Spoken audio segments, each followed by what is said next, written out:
Assalamualaikum, halo semua teman-teman yang berbahagia. Di sini di video ini saya akan memberitahu ragam budaya Betawi.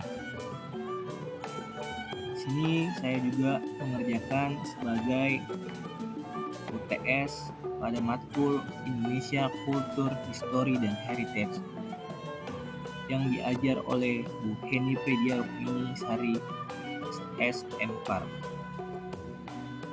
Di sini saya bersama dengan teman saya yaitu Samuel Santoso dan saya Renaldi Ali Prasan. Oke, teman-teman,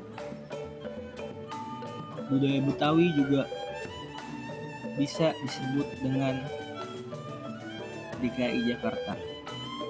Teman-teman, Betawi adalah suku bangsa yang berdiam di wilayah DKI Jakarta dan sekitarnya seperti Depok, Bogor, Bekasi, dan Tangerang. Suku bangsa ini biasa disebut orang Betawi atau orang Jakarta. Suku Betawi adalah salah satu suku bangsa di Indonesia yang memiliki kekerabatan etnis dengan Jawa, Melayu, dan Sunda. Umumnya, orang Betawi mendiami wilayah Jakarta dan daerah sekitarnya.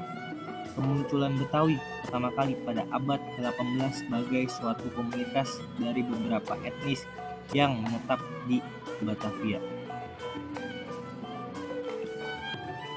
Oke, selanjutnya di sini saya akan menjelaskan tentang rumah adat dari Betawi, yaitu ada rumah tradisional khas Jakarta, dinamakan Rumah Kebaya. Rumah Kebaya adalah sebuah nama rumah adat suku Betawi, disebut dengan Rumah Kebaya, dikarenakan bentuk atapnya yang menyerupai pelana yang dilipat dan apabila dilihat dari samping, maka lipatan-lipatan tersebut terlihat seperti lipatan kebaya. Ciri khas dari rumah ini adalah rumah ini memiliki teras yang luas yang berguna untuk menjamu tamu menjadi tempat bersantai keluarga. Pada zaman dahulu, masyarakat Betawi membuat sumur di depan rumahnya dan pemakaman yang berada di samping rumah. Dan dinding rumahnya terbuat dari panel-panel yang dapat dibuka dan digeser ke tepinya. Hal ini dimaksudkan agar rumah terasa lebih luas. Oke. Sejarah baju Sadaria dan kebaya Encim. Tahukah kamu bahwa baju Sadaria dan kebaya Encim adalah hasil dari pencampuran berbagai kebudayaan? Baju Sadaria merupakan hasil peleburan budaya yang dipengaruhi oleh kebudayaan Cina. Hal ini terjadi lantaran sekitar abad ke-16, banyak imigran asal Cina masuk ke Indonesia. Dan salah satu daerah yang menjadi tujuan adalah Batavia atau kini Jakarta. Kala itu pendatang asal Cina datang ke tanah Betawi dengan maksud untuk berdagang, bertani, dan menjadi buruh tukang. Salah satu hal yang identik terkait baju Sadaria adalah penggunaan baju atasan yang bermodel keras Shanghai. Umum disebut sebagai baju koko karena dulu dipopulerkan oleh para koko yang berasal dari Cina. Model bajunya berkeras Shanghai yang disebut koko karena dulu para koko tersebut yang mempopulerkannya, diadaptasi dari baju orang Cina. Sedangkan kebaya Encim yang dikenakan kaum perempuan juga tercipta akibat peleburan berbagai budaya. Pada masa itu kebaya Encim juga lazim disebut sebagai kebaya nyonya, karena sering dikenakan oleh para nyonya atau bangsawan pribumi dan Belanda. Sebutan aslinya adalah kebaya nyonya. Oke, selanjutnya di sini kita akan menjelaskan makanan khas Betawi. Kerak telur adalah makanan asli daerah Jakarta Betawi dengan bahan-bahan beras, ketan putih, telur ayam atau bebek, ebi udang kering yang diasinkan, yang disangrai kering ditambah bawang merah goreng.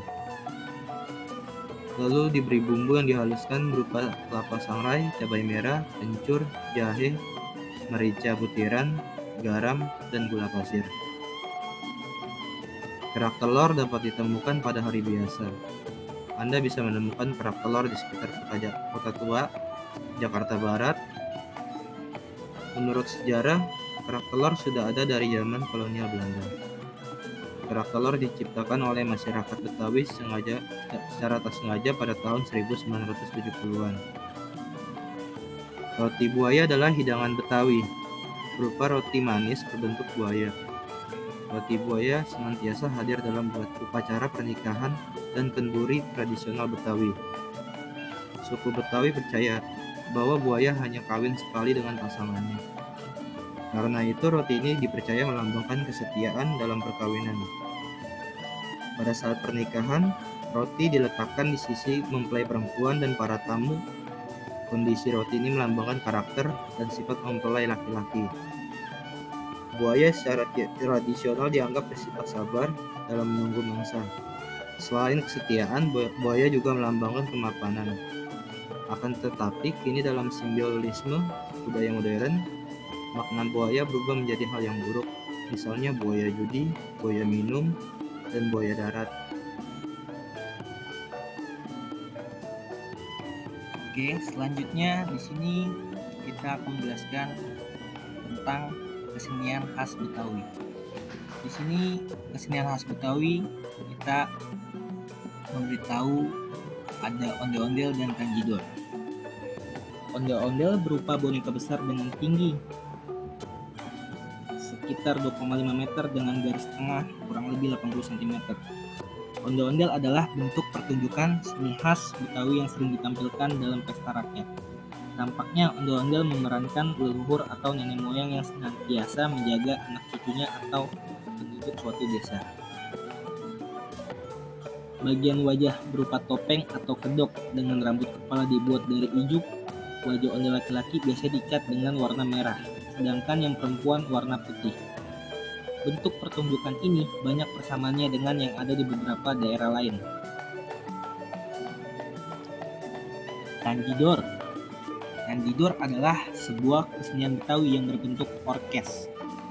Kesenian ini sudah dimulai sejak abad ke-19 atas rintisan Augustin Michael atau lebih dikenal dengan nama Mayor Janji di daerah Citrap atau Citrep. Alat-alat musik yang digunakan biasanya sama seperti drum band. Kesenian Tanjido juga terdapat di Kalimantan Barat sementara di Kalimantan Selatan sudah punah.